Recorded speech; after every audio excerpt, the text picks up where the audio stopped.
A big difference between beginner and pro videos is that professional videos let the main subject pop. Most of the time you already have to do that in camera, as it can be hard until impossible to do it in post if you got a bad shot.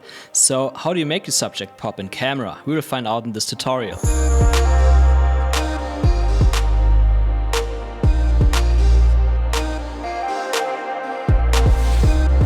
So making videos pop basically means separating the main subject from the background, and there are multiple ways on how you can do so. So today I want to get some shots here with Gal, and this is actually a good opportunity to show you all those techniques. Actually I plan to start with light today, but we have clouds right now, so I can't start with that, and that's why I would say we will start with separating your subject by color, which is actually a good opportunity here because we have green in the background. So if I want to get some shots of hair now, I can actually use this green color to separate her from the background. What I also want to do here is I want to use a low aperture and I want to get a bit closer to her to separate the background even more, because you see there's a lot of structure in the leaves and that's a bit distracting from her face. So by using background blur you can also separate that a bit more and make her pop.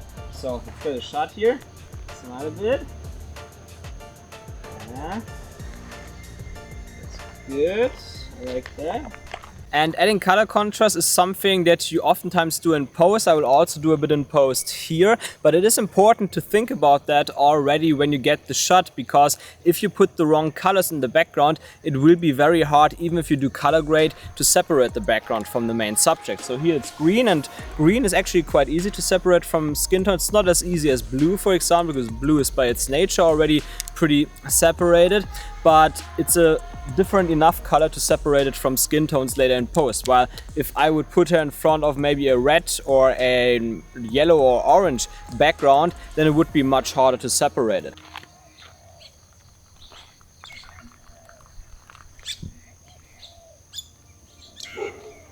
Ooh. So in post I will add a bit of contrast there, I will play a bit around with the saturation, and then I will adjust the green tones. So I will likely desaturate the green tones a little bit. Maybe I will make the green tones a little bit colder or so, because skin tones are always in the orange areas, so it's a warm color. And if you put cold colors in the background, that also makes your subject pop more. But let's come to the next tip. And my next tip here has not much to do with the color or the light. Here it's more about emphasizing the subject with the surrounding. Like in that case, we will place her in the center here of the bridge, and just by framing the shot right, the attention of the viewer automatically goes to her, because she's in the middle of the frame surrounded by the bridge, so that automatically drives the attention. So let's do that. Now. So that's also a good example on how you can make your subject pop. Just put it in the center of the frame, surrounded by something that kind of like leads the attention to the center, like the bridge here. So now I want to create more like a sequence here. So in the first clip you saw the bridge and her in a more wide angle shot, and now I want to put more emphasis on her face by getting close to it.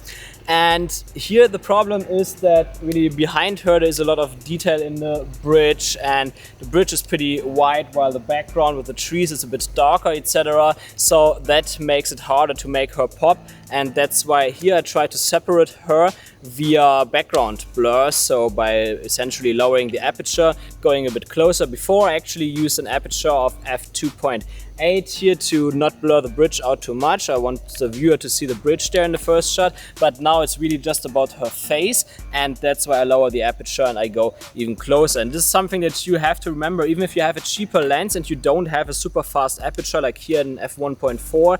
In that case, you can always go closer to your subject, or you can zoom in more. If you have a standard kit lens on your camera, for example, if you zoom in to, let's say, 70 millimeters and you're at f5.6 or at f4, you still get decent background blur there. So let's do that here. This is a 23 millimeter 1.4 lens. So on a full frame camera, that would be somewhere at the 35 millimeter f2 area. So just to give you an idea what I'm shooting here. So let's get the shot.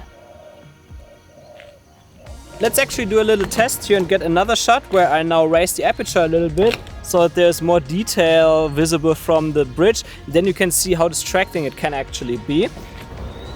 So now you can definitely see it's not too bad, but especially when the right part of the bridge is behind her, is quite distracting because the bridge looks like it's going into her face, so that's not really nice. So let's come to the next tip here, and that is to separate your subject via contrast and brightness level. So what you can see here is that the background is actually pretty bright, while the skin color is a bit darker. But by the way, even with my skin tones, as you can see here, it separates pretty well. So you can either make sure that your background is brighter, much brighter than your subject, or you can do the opposite. You can make sure that the background is darker than your main subject. It's usually what you do oftentimes in a studio, for example. So now I want to simply get a shot of her walking towards the edge here and enjoying the nice view. And it's actually very easy here to make her pop because there is such a strong contrast. So let's do it.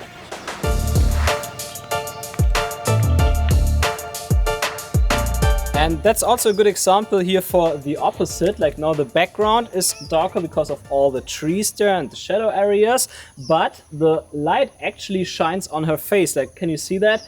Here, this part of her face is a bit brighter than this part, and you can perfectly use it. It's kind of the same what I do in my studio setup. Like there, I also have one side of my face where my face is dark, but then I use a technique called backlight to get a reflection on my face, and then even with a dark background as well, it separates from the background because I have this edge. And this is kind of the same here. If I get a shot of her face now, just look there, please.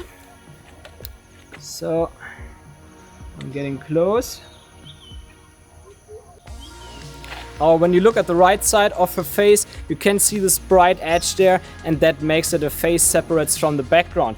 If you look on the left side here, of course her hair doesn't separate perfectly, so there you can definitely tell that dark on dark is a bit problematic, but actually because her face is important and not her hair so much, this is actually less of a problem here. And another important thing is to make sure that there are no distracting objects in the background when you shoot your video. And here's actually a pretty good example. I don't actually want to get a shot of her here, but you see there is this postal box there which is red, and this is pretty distracting. So let's say I would get a shot of her now, then you can definitely tell that the postal box in the background is pretty distracting because it's red. So always look around your area if you have any like red or yellow or orange objects that could pop in the frame, because oftentimes it's really hard to correct in post. In that case here, as long as I stay away from her face, I could still mask it out when I do the color grading and then desaturate it. Would be an option, but it's not always possible. That's why it's important when you see something like that to always frame your shots in a way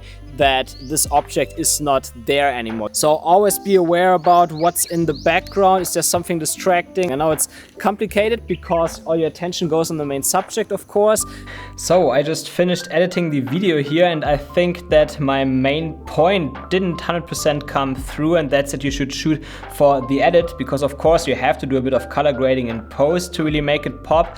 But when you don't think about that while you're shooting the video, then you will have a hard time. The best example was here with the post box there, the red one.